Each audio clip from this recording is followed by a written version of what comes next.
ಕೇಳ್ತಾ ಇದೀರಾ ಭಕ್ತಿ ಸ್ಟುಡಿಯೋ ರೇಡಿಯೋ ಸಿಟಿ 91.1 ಅಲ್ಲಿ ಆರ್ಜೆ ನಿಖಿತಾ ಜೊತೆ. ನಮ್ಮ ಶಾಲಾ ಕಾಲೇಜು ಪುಸ್ತಕಗಳಲ್ಲಿ ಏನಿದೆಯೋ ಅದನ್ನೆಲ್ಲ ನಾವು ಓದ್ತೀವಿ, ನಂಬುತ್ತೀವಿ, ಸರಿಯಾದಂತಹ ವಿಚಾರ. ಆದ್ರೆ ಎಷ್ಟೋ ಬಾರಿ ಎಷ್ಟೋ ಜನರಿಗೆ ನಿಲುಕದೇ ಇರುವಂತಹ ಸಾಕಷ್ಟು ವಿಚಾರಧಾರೆಗಳಿರುತ್ತೆ.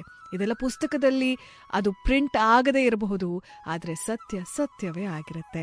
ಇದ್ರ ಬಗ್ಗೆ ಅನ್ವೇಷಣೆ ಎಲ್ಲ ನಡೆಸ್ತಾ ಹೋಗ್ತಿದ್ದ ಹಾಗೆಯೇ ಪ್ರತಿ ಒಂದು ಬದುಕಿನ ಹಂತದಲ್ಲೂ ಕೂಡ ಸಮಾಜದಲ್ಲೂ ಹಲವಾರು ವಿಚಾರಗಳು ಹಾಗೆಯೇ ತೆರೆದುಕೊಳ್ತಾ ಹೋಗುತ್ತೆ. ಆ ಜೀವನದ ಮಟ್ಟದಲ್ಲಿ ನಮಗೆ ಏನೇನು ಅರ್ಥ ಆಗಬೇಕು ಅದು ಅರ್ಥ ಆಗ್ತಾ ಇರುತ್ತೆ. ಹಾಗೆ ಬೆಳೀತಿದ್ದ ಹಾಗೆ ಮತ್ತಷ್ಟು ಸಂಶೋಧನೆ ಮಾಡಿದಾಗ ಸಾಕಷ್ಟು ವಿಚಾರಗಳು ತಿಳಿಯುತ್ತೆ. ಇವತ್ತು ವಿಶೇಷವಾಗಿ ಒಬ್ಬ ಮಹಾನ್ ವಿಜ್ಞಾನಿಯ ಬಗ್ಗೆ ನಾವು ತಿಳ್ಕೊಳ್ತಾ ಇದ್ದೀವಿ. 6ನೇ ಶತಮಾನದಲ್ಲಿ ಹುಟ್ಟಿದಂಥವರು ಇವರು. ಪ್ರಭಾಸ ಕ್ಷೇತ್ರದಲ್ಲಿ ಅಂತ ಹೇಳಿದ್ರೆ ದ್ವಾರಕದ ಹತ್ತಿರವಿರುವಂತಹ ಒಂದು ಊರಿದು, ಗುಜರಾತ್ನಲ್ಲಿ. ಅವರ ಮೂಲ ಹೆಸರು ಕಶ್ಯಪ ಅಂತ ಹೇಳಿ. ಆದ್ರೆ ಮುಂದೊಂದಿನ ಈ ಕಶ್ಯಪ ಅನ್ನುವಂತಹ ಹೆಸರಿನಿಂದ ಬೇರೊಂದು ಹೆಸರಿನಿಂದ ಅವರಿಗೆ ಬದಲಾವಣೆ ಆಗುತ್ತೆ. ಹೆಸರಿನಿಂದ ಕರೀತಾರೆ, ಬೇರೊಂದು ಹೆಸರಿನಿಂದ ಇವರನ್ನ ಗುರುತಿಸ್ತಾರೆ. ಯಾಕಂದ್ರೆ ಅವರು ಮಾಡಿದಂತಹ ಸಂಶೋಧನೆ ಅಥವಾ ಅವರ ಮನಸ್ಸಿಗೆ ಬಂದಂತಹ ಅಜ್ಞಾನೋದಯದ ಘಟ್ಟವೇನಿದೆ ಅಥವಾ ಒಂದು ಸತ್ಯವನ್ನು ಅರಿತುಕೊಳ್ಳುವಂತಹ ಕ್ಷಣ ಅದಾಗಿತ್ತು.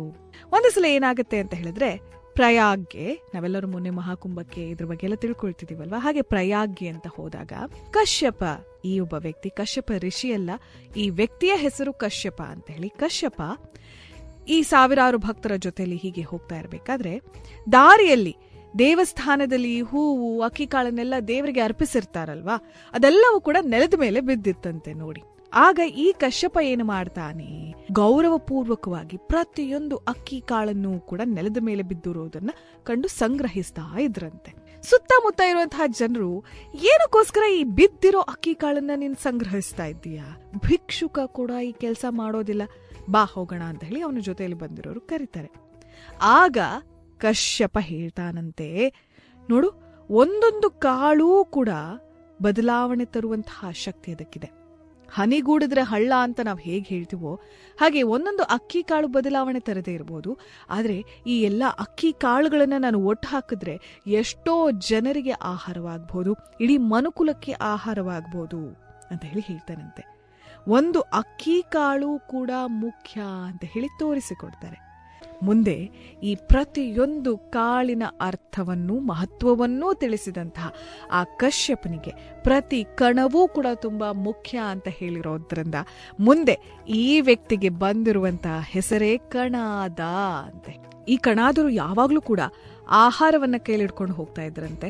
ಇದನ್ನ ಇನ್ನು ವಿಭಜಿಸೋದಿಕ್ ಆಗೋದಿಲ್ಲ ಅಂತ ತಿಳಿಯುವವರೆಗೂ ಕೂಡ ಅದನ್ನ ವಿಭಜಿಸ್ತಾ ಇದ್ರಂತೆ.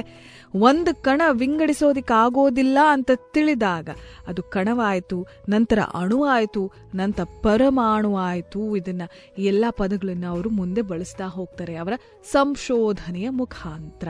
ಮುಂದೆ ಅವರಿಗೆ ಈ ವಿಚಾರವು ಗೊತ್ತಾಗತ್ತೆ, ಅಣು ಪರಮಾಣುವು ಬರೀ ಕಣ್ಣಿನಿಂದ ನೋಡೋದಿಕ್ಕೆ ಆಗೋದಿಲ್ಲ ಅಂತ ಹೇಳಿ ತಿಳಿಸ್ತಾರಂತೆ.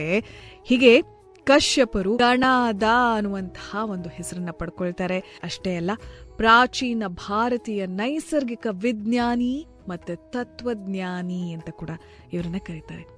ಜಾನ್ ಡಾಲ್ಟನ್ ಅವರ ಆವಿಷ್ಕಾರಕ್ಕಿಂತ 2500 ವರ್ಷಗಳ ಮೊದಲು ಪರಮಾಣುಗಳ ಸಿದ್ಧಾಂತವನ್ನು ರೂಪಿಸಿದಂಥವರು ಆಚಾರ್ಯ ಕಣಾದರು ಅಂತ ನೋಡಿ. ಇವರು ಭಾರತೀಯ ತತ್ವಶಾಸ್ತ್ರದ ವೈಶೇಷಿಕ ಪಂಥವನ್ನ ಸ್ಥಾಪಿಸಿದಂಥವರು. ಪ್ರಾಚೀನ ಭಾರತೀಯ ಭೌತಶಾಸ್ತ್ರವನ್ನ ಪ್ರತಿನಿಧಿಸುತ್ತೆ.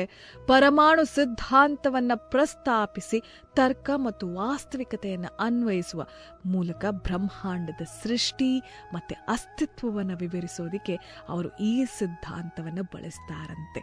ಇವತ್ತು ಇಂತಹ ಪ್ರಾಚೀನವಾಗಿರುವಂತಹ ನಮ್ಮ ವಿಜ್ಞಾನಿಗಳಲ್ಲಿ ಆಚಾರ್ಯ ಕಣಾದರು ಕೂಡ ಒಬ್ಬರು.